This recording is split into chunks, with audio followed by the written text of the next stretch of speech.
A little over $1 trillion, that is the WHO's estimate of what mental health can cost India's economy between 2012 to 2030. In fact, it is a challenge and a crisis that the government acknowledges. The Economic Survey of 2024 has made a note of this and has also laid out a roadmap on what India needs to do to address this crisis. The gap is stark. It's stark in urban areas. It's even starker in rural areas. We're here in Chhindwara in Madhya Pradesh to talk about the work that is being done to bridge the access deficit that exists. And we're here with three very special individuals who are, with the use of their foundation, trying to turn things around, not just here in Chhindwara, but also across 19 districts in 8 different states in the country. Deepika Padukone, Dr. Shyam Bhatt and Anisha Padukone, many thanks for joining us here on CNBC-TV18. And let me start by congratulating each one of you on 10 years of LLL.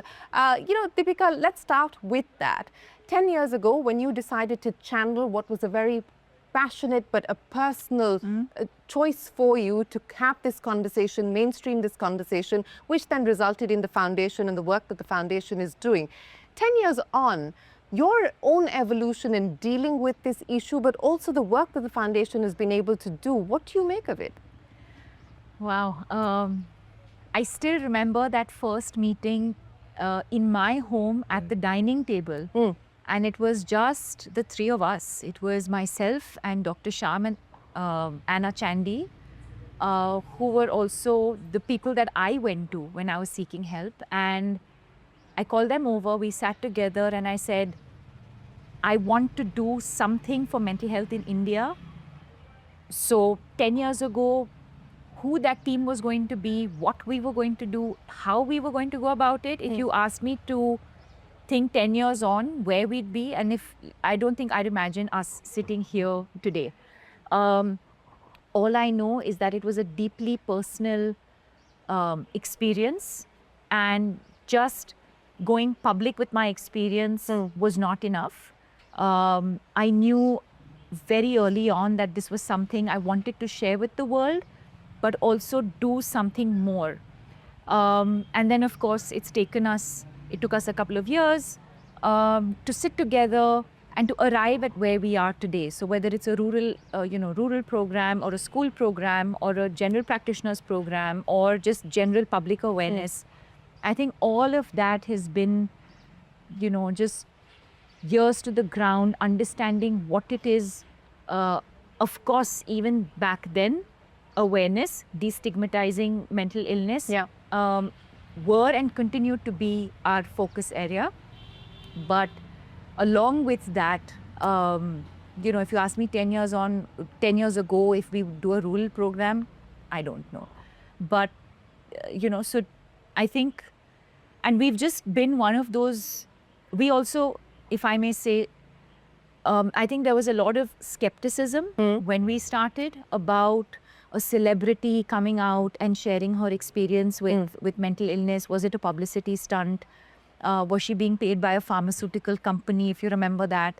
So we've had to deal with all of, that. And I remember saying to the team, even at that point, that we just put our head down and continue to do the work that we have to do.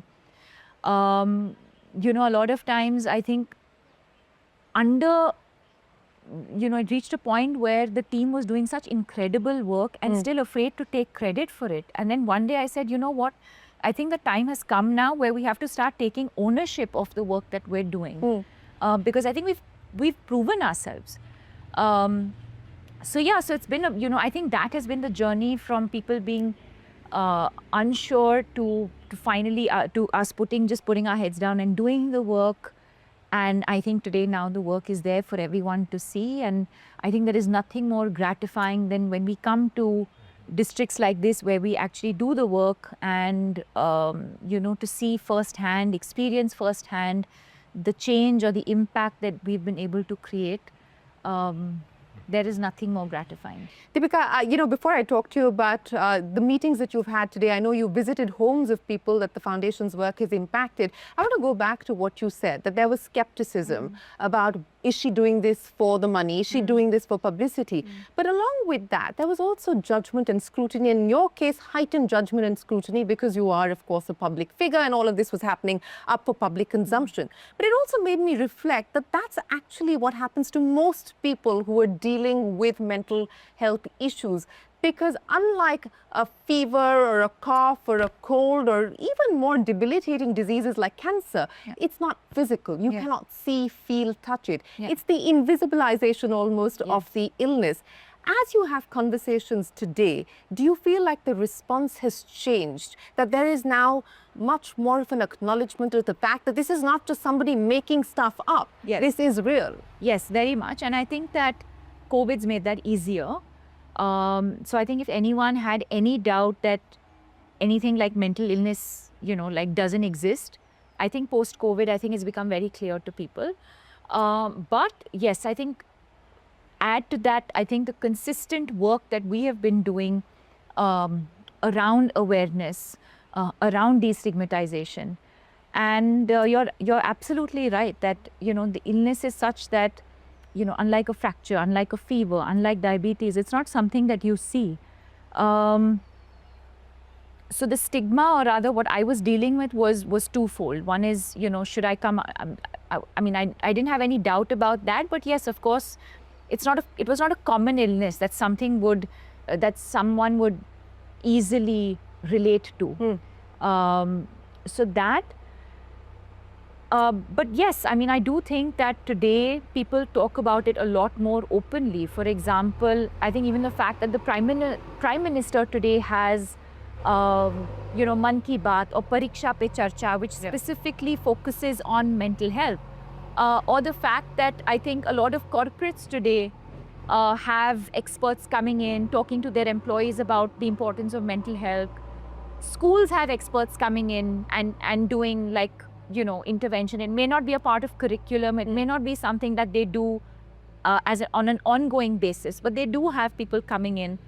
The media at large, I think, the way the media is covering mental health today, everyone's aware about mental health, World Mental Health Day. The fact that we're sitting and doing this interview, I remember when we did this like 10 years ago, World Mental Health Day was not marked on anyone's calendar. But now I see even media houses gearing up for World Mental Health Day. Yeah, but I hope it doesn't become like Women's Day, where everybody has the conversation on Women's Day and then forgets about it. I hope that there is sustained engagement. You're right, absolutely. But to me, it doesn't feel like that. To me, it doesn't feel like one of those conversations that will sort of disappear over a period of time. I don't think so, but I understand what you're saying. And I do feel like more and more people talk about it, cover it, and, maybe even include it. There's so much that we can talk about in terms of what more we can do, but definitely, I think in the last 10 years, we've really come a long way. Anisha, let's talk about the last 10 years and what it's actually taken as far as execution is concerned. Because from, Deepika saying that, look, I want to give back and I want to do something about it, to actually ensuring that you roll this out. We have a problem as far as practitioners are concerned. We don't have enough practitioners. We don't have enough institutions that cater to the problem of mental health. And by all accounts, you look at any government data, the gap between requirement and treatment is as high as 70 to 90%. So the execution challenges of being able to address this complex issue, what's been the hardest part so far? So I think probably the fact that with mental health, any avenue that you look at or anywhere that you see requires an intervention and requires support. And I think what we've done, if I may say so myself, I think what we've done well is not spreading ourselves too thin. And by that, I mean understanding at the core what this organization is about, what we stand for, what our strengths are. And therefore, where is the maximum impact that we can actually make? When we started early on, it was, a no-brainer that awareness is something that we could look at, given the ability that we have to influence the general public, and that's really what we focused on. So for almost for about 5 to 7 years, that was the whole and soul of what the organization did. So I think it's been a combination of, strategy and understanding where our strengths lie, and then combined with knowledge of experts like Dr. Sham from the field who understand where these gaps are, as well as sort of the little research that is available in India, and then plugging that to try and zero in on our focus areas, and which is why we sort of reached to the 3 A's, as we call it, the awareness, access, and affordability. Which is where we are today. And it's interesting that, while Deepika is now saying, let's take ownership of the work that we're doing, but very few people, I mean, I've been chatting with a few of the people here, including the Sarpanch, and they had no idea that the foundation had anything to do with Deepika. So you're not really riding on Deepika. The foundation is doing what it wants to do. But Dr. Sham, let's address the issue of resilience, of reducing the burden. The focus so far, not just in India, but world over, seems to be on recovery. And perhaps we need also to focus much more on recognition, reduction, and resilience. As you look at planning out or mapping out the next stage of what the foundation does, what will the pillars be? Yeah, that's a great point, Shireen. We know that mental illnesses can be prevented by certain practices. And some of these practices have been part of our cultural and social, history. Meaning that if you come here, now we're here in this rural area, and what we see is that there's a strong sense of community. There's a strong sense of collective purpose. We have nature around us. People are exercising, they're eating good food. Now, these are fundamental pillars of health, both physical and mental. And so one of the things we want to do is ensure that people can, live in a way that helps them maintain their mental health. That's really important. The second part, of course, is that you want to be able to integrate different practices in a cohesive... Not copy-paste what the West has done and sort of templatize that in India. Definitely not. And I think that's really important to underline, and that's certainly something we as a foundation are looking at. The first many years, we were working strongly in increasing awareness about mental health, and I think, as in the last many years, that's happened. But we also want people to appreciate what elements are required to maintain mental health. And as you correctly pointed out, we don't want people just aping the West. Psychotherapy or talk therapy or psychological treatment has to be culturally relevant. We can't be importing things, without making sure that it fits into our culture. And that includes integrating insights from our spiritual traditions, practices like yoga, meditation, along with Western psychiatry and medicines when they're required. There's nothing, obviously that's important, but we don't want to go the Western way where we're not doing everything else required to maintain the society's mental health. And look at the person holistically, and not just as the symptoms that they're experiencing at a particular point in time, and look at everything else that surrounds that individual, because so much has to do with the context that an individual is also faced with and living in. But Deepika, coming back to you, since we're talking about mainstreaming the issue around mental health, it's a conversation now at workplaces because the impact on productivity is being felt, it's being recognized, and it's being acknowledged. But are you starting to see, for instance, movies, the entertainment world wanting to take this up seriously as an issue without being preachy about it, but making it part of the discussion, the dialogue, the conversations, from a film perspective? I mean, I don't know if I can speak for anyone else, but that's definitely my endeavor. Either in my individual capacity as an actor or via my production house. And I've been very vocal about this, that slowly but surely I am focused on bringing about change in the workplace as far as the Indian film industry is concerned, because it's brutal, right? And I think we have a tendency of working in a way that is chalta hai. If a system has been working well, or well, I don't know according to whom, but if it's been working well for this long, then why shake the apple cart? And I've never really been that person. I'm always looking at how can we better something? How can we better?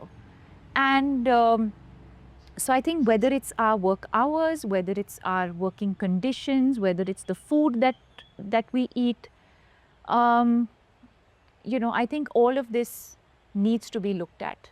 Now, there's a lot of pushback coming your way as well, so and now very publicly so.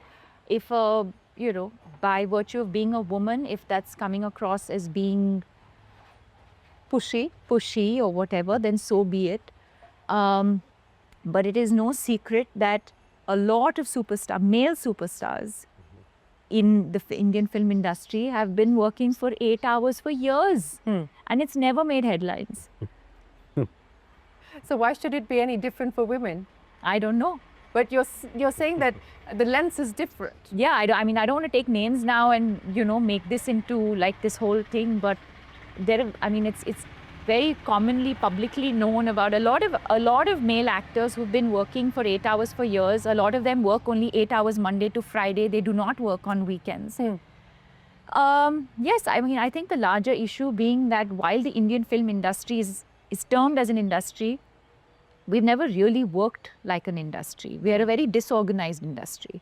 And I think it's time that we brought in some sort of some systems into this culture of. Are you the lone voice, or are there at least other women who agree with what you have to say and would like to? I also know a lot of women now and newly turned mothers who have also started working 8 hours. But that also surprisingly didn't make headlines. So I'm not sure about this myself. It's just you, is it? I have no idea. But do you believe that you're going to have to pay a price for asking what you believe is fair? I've done this at many levels, Shri. This is not new to me. I think even as far as pay is concerned, I've had to deal with whatever comes with, I don't even know what to call it, but I'm someone who I always fought my battles silently, and for some strange reason, sometimes they become public, which is not the way I know and not the way I've been brought up. But yes, to fight my battles and to do it silently and in a dignified way is the way I know. Well, speaking of battles, Anisha, let's talk about the battle that you're fighting, which is to make sure that services are accessible. And as I pointed out by saying you're doing this across 8 states at this point in time and 19 districts. What is going to be the next phase in terms of being able to create this ecosystem, build this ecosystem out so that you can do more, get into more states, get into more districts? What will it take to do that? Is it a resource issue? Is it a capital issue? What will it take for you to be able to do that? This option D, all of the above. But no, on a serious note, I think it is going to take a lot. The initial plan was really for us to have a successful model in place, as it should be with anything that you want to scale. So the initial, 5 to 7 years we spent on building our model, piloting it, testing it out in the field, learning from some of those mistakes. The minute that happened, and the first geography that we actually scaled back from, or geography that attained self-sustainability, was Davangere in Karnataka. So the minute we did closer to home, much closer to home, easier to manage. But we were able to actually successfully transition the program back to the community. And I think that gave us a lot of confidence to be able to then scale to other districts, which is why we're sitting here in Chhindwara today, and all of the different districts and states that you mentioned.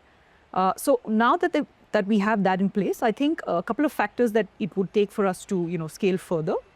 Firstly, the ability to find reliable, good on-ground partners, and touch wood, so far we've been quite lucky in that sense. We've had some fantastic partners, including over here locally.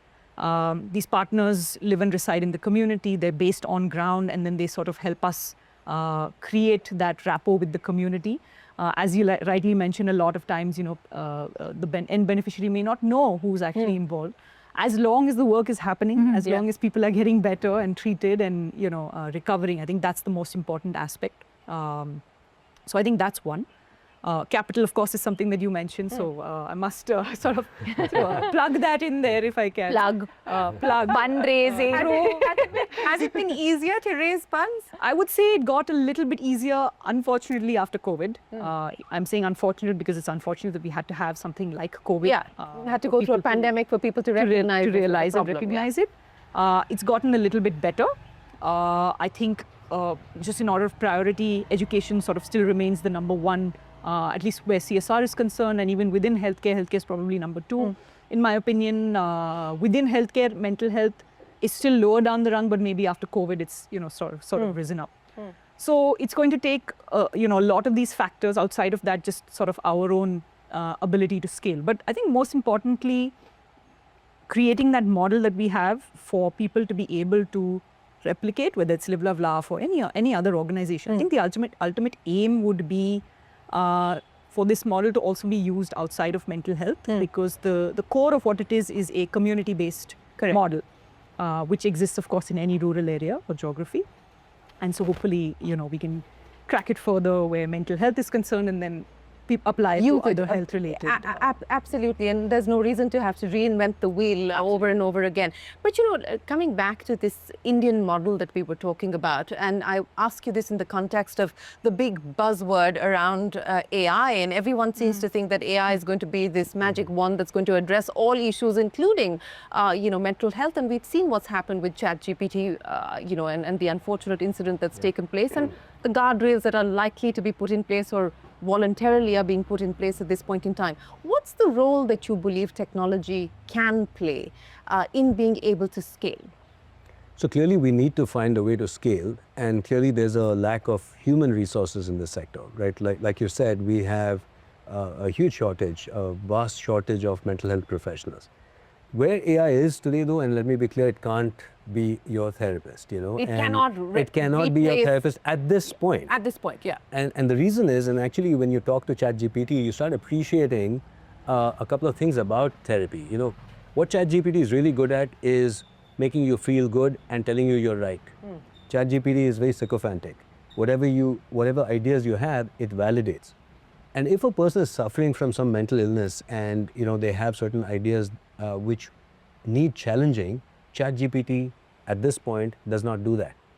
It can empathize, but it will end up empathizing sometimes with the wrong thing. So anyway, as it stands, AI is not there yet. Having said that, I can see a day where AI and other technologies can help therapists and psychiatrists reach out to more people. So I think there are certain tools that you can deploy. Yeah. The government has one as well, which it's using. And that's good. And those are good initiatives. So technology is important. We are already leveraging technology in so many ways. For example, you have telepsychiatry. And that's a form of reaching out through technology. At this point, I would say AI is not there yet as a therapist, but definitely as another tool that we can use and to decrease, rather to help people with accessibility. I can see that happening in not too distant future. Since we're talking about tools, I want to ask you, Deepika, on what your go-to has been. I mean, outside of course, getting professional help and using the access that you have to professional resources, but on a daily basis to keep yourself centered, to keep yourself grounded in a crazy world that we live in. I mean, what are the go-to things that you fall upon? I mean, it's precisely what we were discussing earlier, which is, I think, one, to sort of avoid burnout, right? So what are the things that I do? I think sleep is extremely important, and I keep saying this in every interview, and I'm sure to the listener it just sounds like so boring. She didn't say anything new or exciting. Do you care what people think? New or exciting, never. But it is the truth, and it is actually going back to the basics, which is sleep, quality sleep, hydration, nutrition, exercise, sunlight. Are you getting enough of that as a new mom? Yes, I am. And so, or I make the time, or I ensure I do. So these things are really important. I know it doesn't sound fancy, like, I don't know, cryotherapy or like red light therapy and all of these like new things, ice bath and all of these fancy things that people are doing, which I'm sure is also great.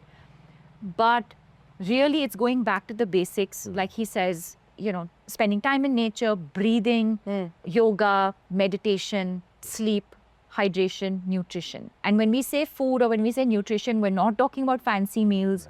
We're not talking about fancy food that has to be served. It's just basic, like what is basic to India and to the way we know Indian food. That's it. It doesn't have to be expensive. It doesn't have to be fancy. Hydration, exercise. And so for me, fortunately, because I was an athlete before I became an actor, a lot of it comes to me very naturally. And post anxiety depression in 2014, I think I just had to be a little more diligent about it. And I continue to be. I mean, my go-to is whenever I feel like I'm spiraling into the negative side of things, I just walk. And there are days when I could have probably done maybe 25,000 steps in a day, walking like a mad person in the newsroom. But, that's my go-to. But, Anisha, you've been an athlete as well. You played golf. What is your go-to in being able to create a resilient mindset? So I think, I'm sure, obviously, Shyam is here and he'll speak more about it. But I obviously genuinely believe that different things work for different people. So it took me a little bit of time once I started working at the foundation.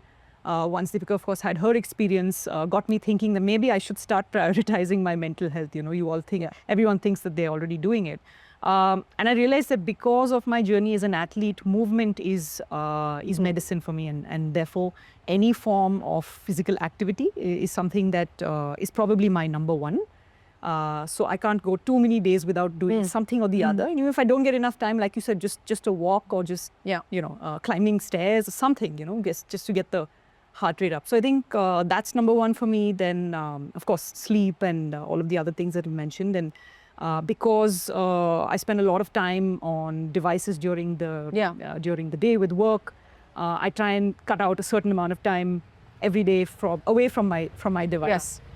So once the work day is done, or at certain points of time, then I'm ensuring that my phone is not. Are you disciplined about the digital detox? Yeah.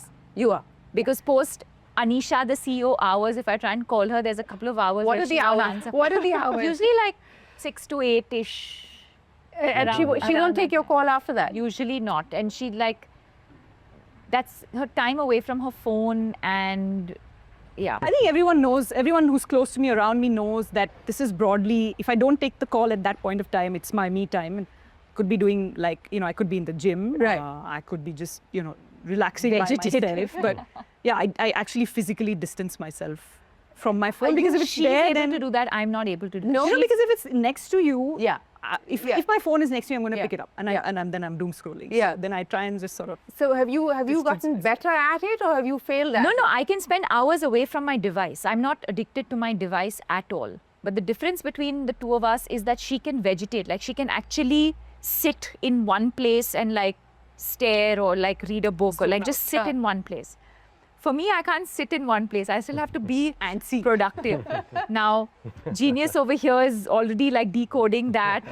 But I need to clean. Cleaning is my thing. Is that like a compulsive thing? No, not compulsive, but because as you understand compulsive, I realize it's not compulsive, right? I think for her. It's very cool to say I'm OCD about something until you realize that OCD is actually a condition. So I'm probably not going to say OCD. No, and we need to be mindful about loosely using these terms. Yeah. So definitely not OCD, but I feel like I'm clearing my mind, because so much of my day is about engaging in so many different things and with so many different people that maybe it's my way of decluttering, or I don't know, something. But I enjoy that. But exercise, movement. But yeah, if your question is about can I do without my device, yes, very much. Yes, very much. Yeah. But the world that we live in, and this overload of information, it's coming at you all the time. And this probably has also exacerbated the problem. And when somebody's dealing with the problem, it probably makes it worse.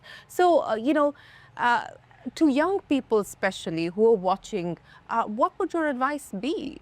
Well, I'm sure they've heard this before, but I'm going to say it again, which is that, look, a lot of data tells us that there's a vicious cycle that occurs when you get into social media feeling depressed or anxious.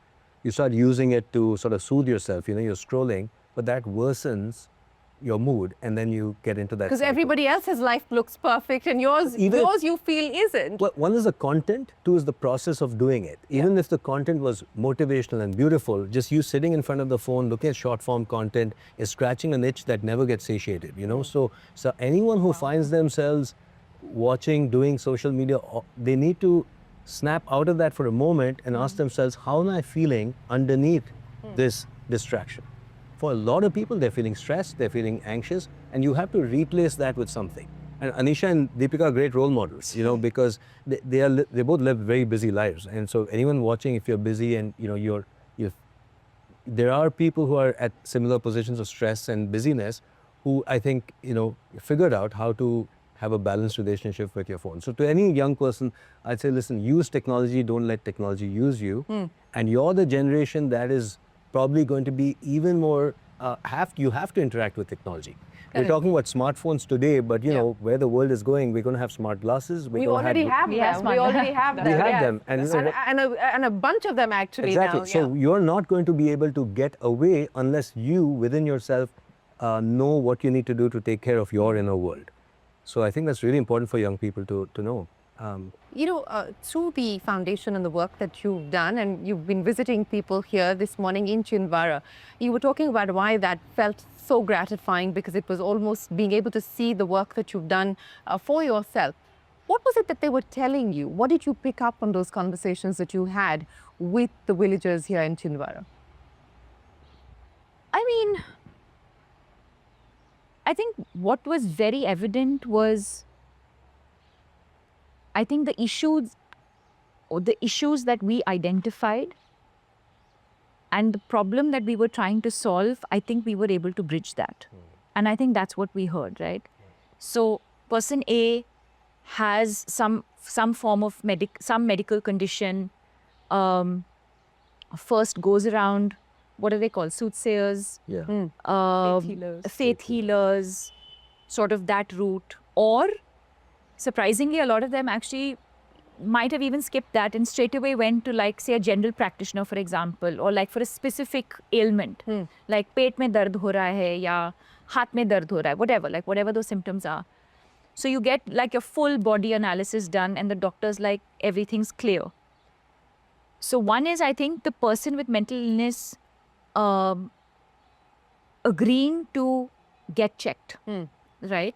The second revelation was that in both the cases, the doctors who are, whatever, general practitioners, or the doctors who were able to identify and say, you don't have a physical ailment, it might be mental / emotional, and so therefore you should go and see this sort of doctor, right? So great call out by that doctor. Then again, credit to these people with mental illness to not be sort of, you know, to take that well, or to accept that and to go and seek help. Then that doctor prescribes medication and then they start taking their medication. And then, of course, our intervention here, of course, being making it more accessible and affordable for them, which, of course, has now, they end up saving thousands of rupees a month in sort of, versus, you know, commuting 1.5 hours. They save time also. So we're able to spend that time on, you know, doing their kheti or whatever it is that their, you know, source of income is. And then save the money that they were spending on sort of going wherever. So I think whatever issues that we were able to identify, and I think we've been able to bridge that. And I think that was the biggest learning, apart from the fact that I think it's very evident now from the 3 different rural visits that we've done, that in rural India, they're far more open to you know, accepting the existence of mental illness. And, you know, sort of creating that awareness within their community, working together as a community, helping each other, far more, you know, accepting over here is what we've learned. You know, Shyam and Anisha, let me get you to comment on that. What we have seen, of course, in India, the legislation in place. 2025, we had a landmark order from the Supreme Court, which basically said that it is a fundamental right, which is mental health. So the framework is there, but the gaps still exist, and the gaps are fairly large at this point in time. How do we ensure that the two converge, what is actually in policy, on paper, but becomes applicable in practice? I think it's a combination of working collaboratively. Policy, of course, you have lawmakers, you have civil society organizations, and I think at least in my opinion, the first sort of landmark initiative was the Mental Health Care Act in 2017, and we haven't looked back since as a country where, at least where mental health is concerned. But like you rightly said, there are gaps at the, at the ground level in terms of implementation. I think what it would require is for organizations, for NGOs or private sector organizations to work collaboratively with the government and ensure that what is there in writing is also sort of practiced and implemented. And it's easier said than done. We're talking only about mental health. There are hundreds of other causes in this country. Absolutely. And hundreds of other things going on. So income inequality, urbanization, I mean, all of those issues need to be addressed as well. Absolutely. So there's a lot to address. But at least where Live Love Laugh is concerned, I think the next decade of our work, will try and focus on some of what you've mentioned. I did mention the 3 A's, the awareness, the access and the affordability.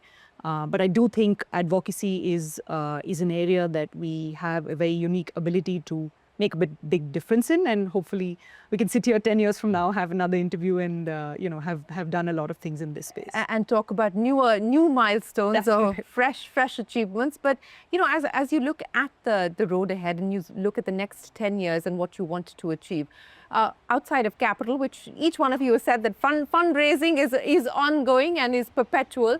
But outside of that, what are the 2 or 3 things that you would like to prioritize from the foundation's perspective? Well, I think firstly, of course, we continue to do awareness work because that's always going to be necessary, both in rural and in urban areas. That'll be ongoing. Secondly, we are also, as Anisha was saying, through advocacy, etc., we want to make sure that we improve accessibility, whether it's in terms of what insurance companies can provide for people or what government agencies can provide.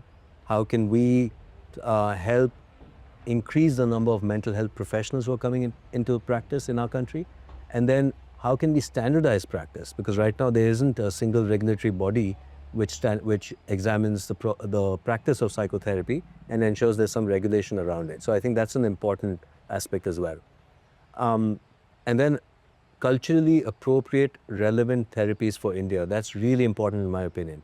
As I was saying earlier, mental health is obviously universal, but people are different, cultures are different, our psyches are different, and we cannot import therapeutic practices blindly into our country. Spending capacity is different. Spending capacity is different. We have to rethink the mental health approach in this country. And one of the things is prevention, obviously. And prevention is largely maintaining things that we already have in our society and then adding what we need to from science, but using it appropriately for our country, which might include enough data, though. That's what I was going to say, which might include more research in this area.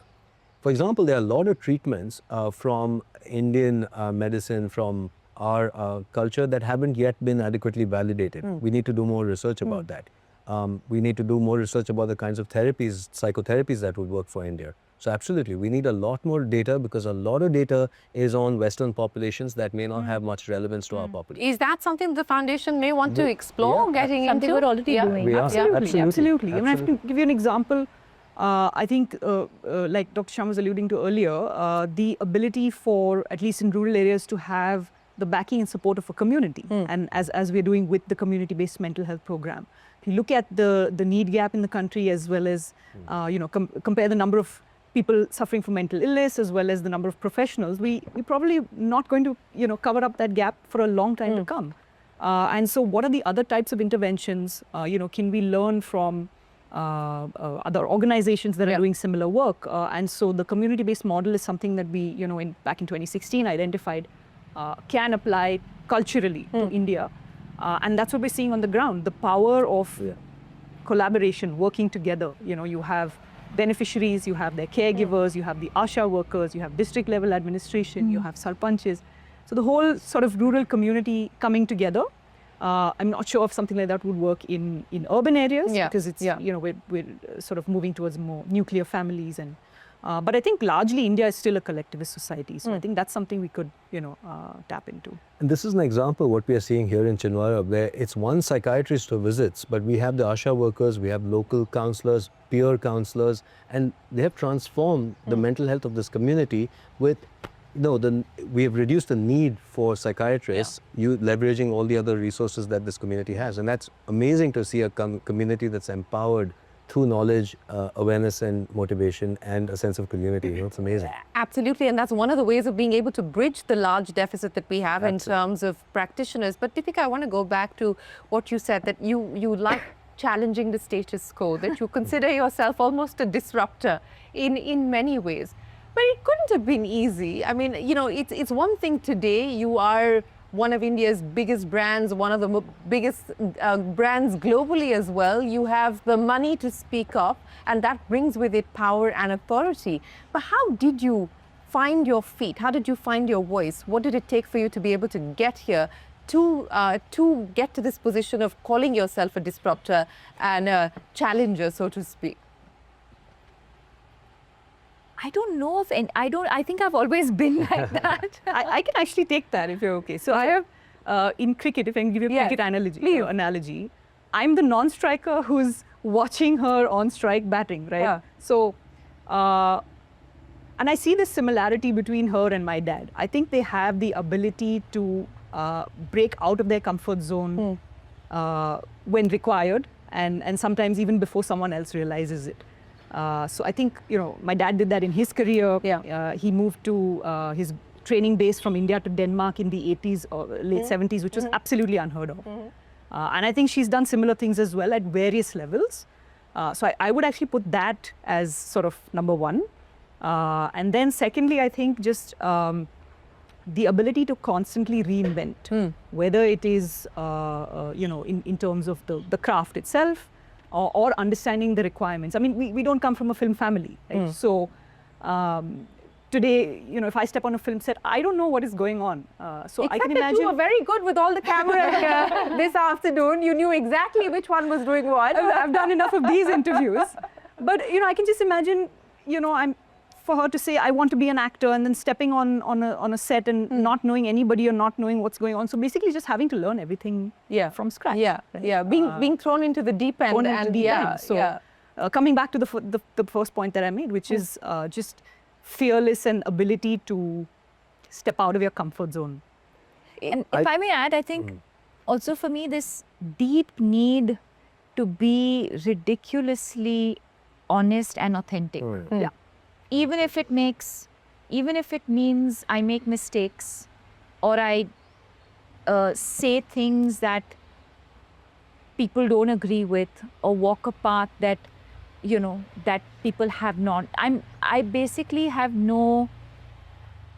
I'm okay with conflict. I'm okay with dealing with conflict and addressing conflict. I'm okay with ruffling feathers. I'm not someone, and like you've said, I've said, I'm okay with challenging the status quo.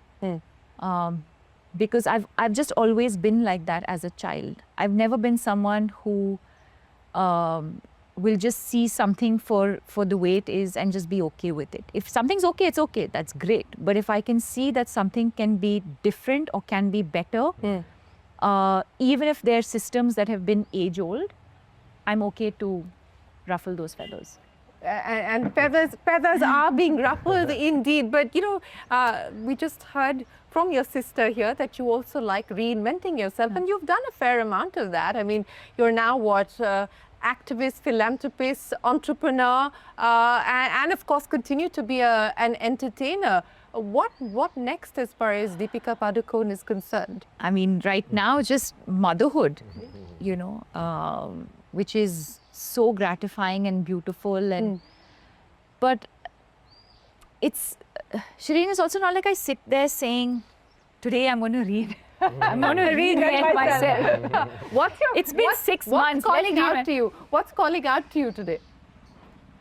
I just like new challenges. Like I have to keep, like I said, I just have to keep, I have to keep, I keep asking. I'm curious. I'm curious. I like to learn. And if that means doing things that have not been done before, I'm okay doing it. I'm okay being the first person. I'm okay making mistakes. I'm okay being abused at.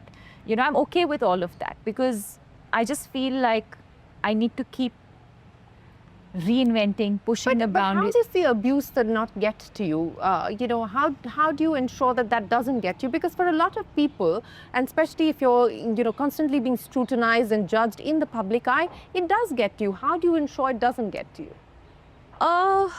Because I think one, my upbringing, and two, I think being an athlete, I've learned how to cut out the noise. I can very easily do that. Very easily. So it doesn't bother you? No. And what has being a mother taught you? Oh my God. So much. So much. I mean, I've always been a patient person.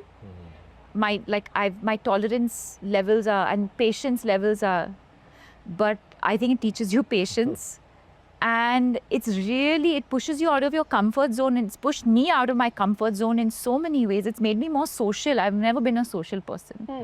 But You're organizing play dates, is that what you do? I mean, not sort of, but like having to engage and interact with other parents, and now like whatever, play school and just things like that is just, these words feel so funny now suddenly.